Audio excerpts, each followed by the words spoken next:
이번 시간에는 CS 포지셔닝 맵에 대해서 살펴보겠습니다. CS 포지셔닝 맵에서 출력해야 될 아웃풋 이미지를 먼저 보고 실행을 해보기로 하죠. 기본적으로 요인 분석을 사용해서 CS 포지셔닝 맵을 작성하는데요. 요인 1이 바로 차원 1에 지금 표시가 되고 두 번째 요인이 차원 2에 표시가 돼서 요인 점수 1과 요인 점수 2를 계산한 다음에 산점도를 작성합니다. 8개 요소의 만족도 요소별로 요인 점수 개수를 요인 1과 2에 해당하는 좌표를 지금 산점도 위에 플라팅을 한 다음에 이렇게 선을 그어 놓은 상태입니다. 그래서 이걸 벡터로 표현하는 거죠. 벡터로 표현하고 그렇게 해서 각각 제조회사가 요인 점수에 따라서 포지셔닝 하고 있죠. 이런 식으로. 어떤 제조회사가 뭐가 강하고 뭐가 약한지 시각적으로 지금 보고자 하는 겁니다. 강력하고 유용한 분석이니까 잘 연습을 하시고 반복적으로 보셔야 됩니다. 실행을 하면서 차차 설명을 하기로 하죠. CS 포지셔닝 맵을 실행한 다음에 데이터를 연결해 보겠습니다. 고객만족 전력 분석, CS 포지셔닝 맵, 데이터 입력, 데이터 연결, 또 데이터로 가서 자 여기 블록을 잡아놨죠. 블록을 잡아놓은 상태에서 이걸 누르게 되면 자 그리고 소니까지 있는 소유 제품 툴을 선택을 하고요. 확인합니다. 조감만족은 분석에서 제외하고요. 8개 요소만. 기술 통계. 그 다음에 집단별 통계인데 이거 4, 5에 반응한 사람들의 퍼센트가 밑에 계산되어 있죠. 이렇게 그래서 소니까지. 위에는 평균을 계산한 겁니다. 그래서 평균을 가지고 이것을 로 데이터 삼아서 요인 분석에서 요인 점수, 즉 차원 1과 2 두 개의 요인 점수를 X, Y축으로 해서 위치도를 작성할 수도 있고요.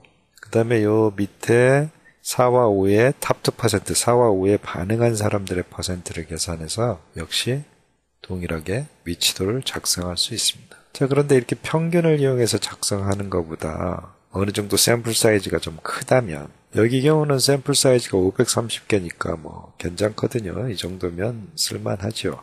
그래서 샘플 사이즈가 어느 정도 크다면 평균보다는 탑2%가 훨씬 더 이해하기 좋고 설명하기 좋고 그 다음에 역시 식스시그마를 추진하는 기업에서 사용하는 시그마 수준을 계산하는 그런 통계량이므로 이것을 사용하는 것을 권장합니다.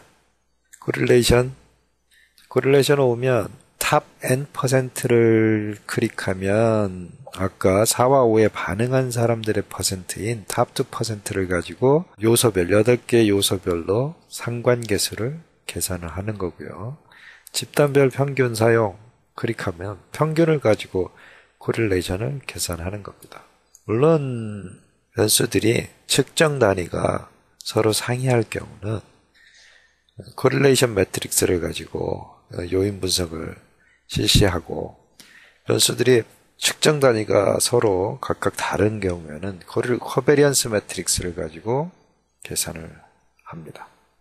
기본적으로 통계 소프트웨어들은 대부분 다 코릴레이션 매트릭스가 디폴트로 되어 있기 때문에 역시 이거는 코릴레이션 매트릭스로 유지하는 것이 현명합니다. 코베리언스 매트릭스를 사용하지 않고 코릴레이션 매트릭스인 요 디폴트를 그대로 사용하는 것을 권장합니다. 맵으로 와서 실행을 하면 이와 같이 작성이 되고요. 여긴 뭐 디폴트가 뭐 요인 점수로 보는 걸로 되어 있고 주성분 분석을 이렇게 눌러주면 주성분 분석, 즉 주성분 점수를 가지고 위치도를 작성을 하게 됩니다. 그런데 고유값, 즉 분산인 고유값, 루트 고유값, 그러니까 분산이니까 표준 편차 개념이죠. 예, 그러한 이제 싱귤러 밸류라고 하는데 그 싱귤러 밸류를 가지고 나눠줬다 곱해줬다 하는 것의 차이이기 때문에 거의 비율적으로 줄었다 늘었다 하는 겁니다.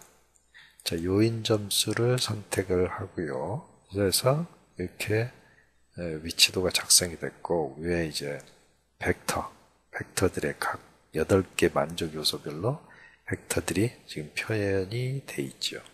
그래서 동일하게 하면 X축, Y축에 0을 중심으로 이 스케일이 양쪽으로 동일하게 표시됩니다. 그러니까 X축에 마이너스 1.8에서부터 플러스 1.8로 되어 있죠. 그 다음에 여기도 마이너스 1.8에서 플러스 1.8 스케일이 그렇게 되어 있습니다. 그래서 이 데이터는 팩터 애널리시스를 한 경우에 88.51%의 설명력을 가지고 있습니다. 자, 여기 레이블은 뭐 좀 잘려 있는 것처럼 보이죠? 그래서 이건 범례를 on, off를 한번 시도해주면 정상적으로 이렇게 나타납니다. 그래서 여기에 변수라고 되어 있는데 이 부분을 이건 결국 리포트 할 때 이 그림을 캡처해서 가져갈 텐데 이 부분이 만족 요소인 8개 베리어블을 얘기하는 거죠. 그래서 이 부분에 이 변수라고 되어 있는 부분을 고치고 싶으면 집단별 통계에 오셔서 여기 보시면 이 셀 아래 변수들을 통칭하는 대표 개념 변수 이름을 입력한다. 이렇게 돼 있죠. 그래서 여기다가 만족 요소 이렇게 하면 만족 요소로 바뀌었죠. 그리고 요 밑에도 뭐 같이 연동이 돼 있기 때문에 여기도 같이 바뀌어 있다는 걸 볼 수가 있습니다. 그리고 다시 그림으로 오면 만족 요소라고 딱 바뀌어져 있는 것을 확인할 수가 있습니다. 자, 보통 이제 위치도를 작성하게 되면 이 축의 길이가 요인 점수의 개수로 축의 길이를 표현했기 때문에 이 길이가 좀 상대적으로 좀 짧아요. 짧아서 이렇게 막 오밀조밀하게 모여 있죠. 예, 그래서 그런 경우는 어떻게 한다고요? 예, 이런 식으로 해서 축은 어차피 방향성을 표현하는 거니까 이와 같이 확대를 할 수가 있습니다. 그래서 확대를 해서 이렇게 보면 소니 같은 경우는 화질의 선명도나 기능 다양성 이런 부분이 매우 만족도가 높은 기업이죠. 소니 제품이. 그 다음에 LG나 아남 여기는 가격이죠. 가격. 예, 가격에 대한 장점이 있죠. 그래서 어떻게 본다고요? 이렇게 여기가 직교하도록 이렇게 저축을 중심으로 이렇게 보죠. 그래서 가격 만족도가 가장 떨어지는 제조회사는 어디냐? 그렇다면 바로 여기 소니라고 할 수가 있습니다. 그게 바로 가격 만족도를 가장 떨어뜨린다고 할 수 있죠. 이 부분이. 자, 그래서 이제 펜을 좀 바꿔봅시다. 가격 만족도가 가장 떨어지는 건 소니고, 그 다음에 음질, 여기 뭐, 요런 것들, 여기 기준으로 봤을 때 이쪽으로 정반대쪽에 있는 이 대우는 이런 변수들에 대해서 만족도가 가장 작은 거고, 대우는 조작 편리성이라는 만족도는 큰 거죠. 결국 여기는 뭐 탑 2%를 계산한 거니까 4와 5에 반응한 사람들의 퍼센트가 작은 거죠. 그렇죠? 해석을 할 때. 근데 이제 제가 그걸 편의상 그냥 만족도라고 지금 표현을 하고 있는 것 뿐입니다. 이쪽으로.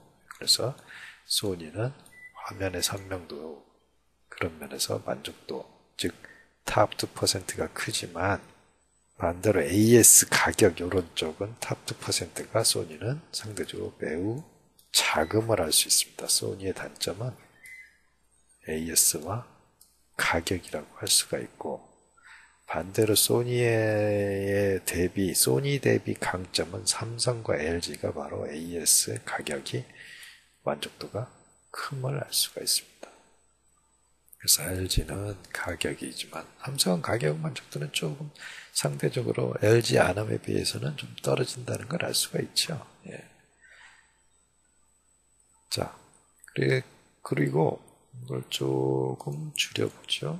예, 이걸 좀 줄여보고 삼성 입장에서 과연 그러면 아이디얼 포인트를 어디로 잡을 거냐? 그러면 삼성에다 이렇게 원점을 바꿔놓고요. 이렇게 삼성으로. 그래서 삼성은 조작 편리성 AS, 뭐 어차피 아까 원점에 있을 때는 AS나 가격 면에서 삼성이 소니에 비해서 강점이 있었지만, 소니에 비해서 뭐 화질 등등 화면 크기, 음질, 이런 부분에서는 그렇게 강하지 않죠. 이들 변수들은 이쪽 방향으로 가고, 이들 변수의 사이각 세타가 작을 때는 서로 코릴레이션이 양의 상관 큰 값을 가지죠. 예, 그래서 이런 것들은 약간 거의 동질적인 변수들이죠. 이것들이 이렇게 모여서 한쪽 방향으로 가고 있다는 것은.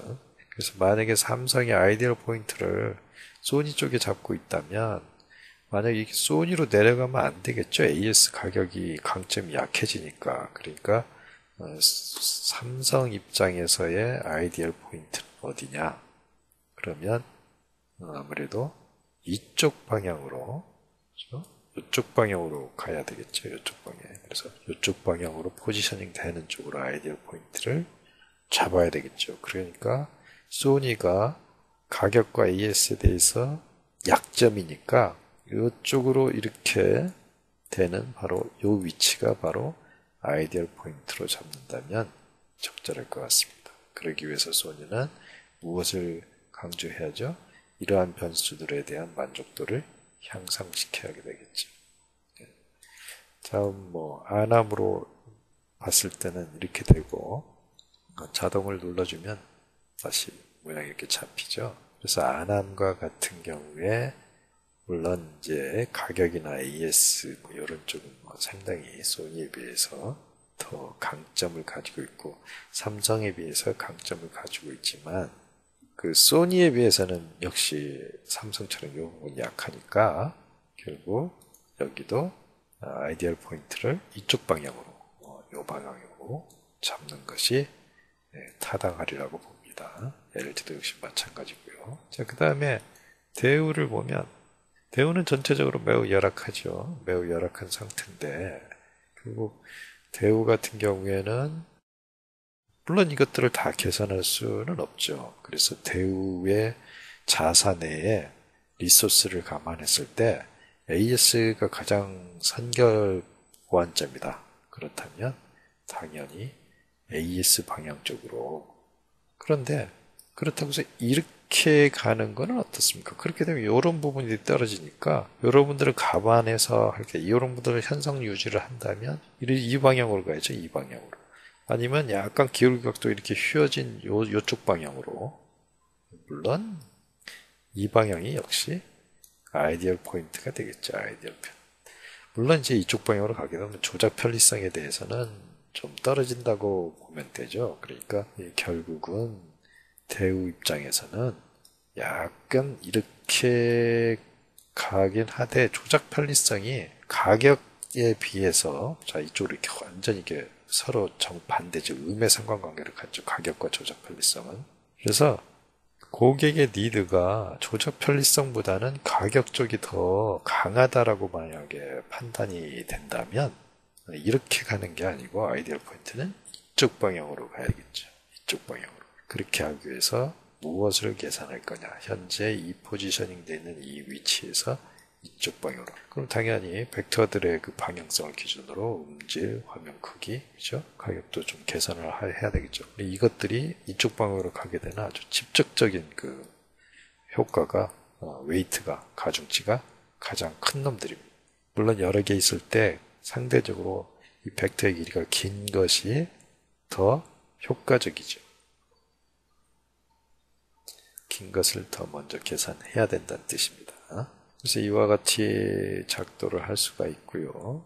저와 같이 이제 작도를 하고 나면 이제 보고서를 만들어야 되겠죠. 보고서를 만들 때 역시 파워포인트를 띄워서 그 파워포인트에서 작업을 하면 되는데요. 파워포인트를 실행을 해서 제가 이쪽으로 가져왔습니다. 자, 그랬을 때 이제 도표 복사를 하기를 하고, 만약에 대우라면 뭐 이대로 보고서를 작성하면 되지요. 예, 그래서 여기다가 붙여넣기 하고, 여기 뭐 제목이 없으면 안 되니까요. 뭐 제목을 달아놓고, 아니면 뭐 디자인 템플릿을 사용해서 기존의 디자인을 뭐 사용해도 되겠죠. 그래서 뭐 이와 같이, 그래서 이거 디자인 템플릿 썼으니까 제목 이렇게, 그러면 이제 제목이 이렇게 올라갔죠. 그래서 이와 같이 작성을 하고 이제 뭐 그 상자, 글 상자를 사용해서 작성을 해주면 되겠죠. 등등 여러 가지. 자, 그리고 자, 여기에 있는 이 점들은 전부 F 스코어 가지고 계산한 겁니다. 그래서 여기 뒤쪽에 오면 팩터 스코어 1, 2가 있죠. 이 팩터 스코어 1, 2를 이거를 X축, 이거를 Y축으로 해서 뭡니까? 이 LG, 안함, 대우, 삼성, 소니에 대해서 작도를 한 겁니다. 이 앞에 G자가 표시되어 있는 이 베리어블들은 그 탑 2% 가지고 있으니까 탑 2%의 표준화 점수, 평균이 제로고 표준 편차가 1이 되도록 조정한 값이고, 여기 역시 탑2가 이렇게 들어왔죠. 예, 이건 로 데이터고요. 탑 2%니까. 코릴레이션에서 집단별 평균 계산으로 이렇게 표시를 하고, 이렇게 오면 여기 로 데이터가 이렇게 바뀌어져 있죠. 바뀌어져 있음을 알 수가 있고요. 그 다음에 여기서 다시 실행을 해주면 F값이 다시 재계산됩니다. 일단 통계량을 탑2냐 평균이냐 그것에 따라서 변경을 하게 되면 당연히 이 뒷부분에 최종 아웃풋 CS 포지셔닝 맵에서 CS 포지셔닝 실행이라는 단추를 눌러서 기존 값들을 업데이트를 해야 됩니다. 평균을 가지고 했을 때는 91.73%인데 이와 같이 이렇게 표현된 것을 알 수가 있죠. 당연히. 그런데 평균은 서로 이렇게 좀 다져지는 성질이 좀 있어서 변수나 어떤 케이스들에 대한 성질의 그 차별화 요소를 뚜렷하게 표현하는 경향이 아니라 이렇게 뭉뚱그리는, 평준화시킨다는 말을 기억하면 되겠습니다. 약간 뭉뚱그려서 표현되는 경향이 있기 때문에. 그런데 분석하는 사람들은 대부분 분석의 초점이 뭉뚱그리는 게 목적이 아니라, 평준화가 목적이 아니라 개개의 계측 관측값들 아니면 개체점들, 그 다음에 어떤 축을 형성하는 베리어블들, 엑시스에 대한 그런 것들의 차별화 요소, 즉 차이 나는 요소를 찾는 것 자체가 분석의 목적이기도 합니다. 그 차별화된 요소를 찾아서 그거를 분석하는 게 목적인데, 그것을 평준화 시켜버린다면 오히려 차별화 요소가 숨겨지는 경향이 좀 있거든요. 그래서 평균을 사용하는 거는 뭐 어쩔 수 없는 경우에는 뭐 샘플 사이즈가 작아서, 샘플 사이즈가 뭐 간단히 말해서 막 20, 30개 뭐 그때 미만으로 된다면, 서베이 데이터에서 말하는 겁니다. 그렇게 된다면 20, 30개 내에서 뭐 4와 5에 반응한 사람들의 퍼센트를 계산하게 되면 아무래도 매우 그 통계량 자체가 센시티브해져서 한두 사람의 그 의견에 따라서 통계량의 퍼센트가 크게 좌우되는, 커졌다 작아졌다 하는 그러한 민감한 상태가 되기 때문에 그러한 통계량은 믿을 수가 없죠.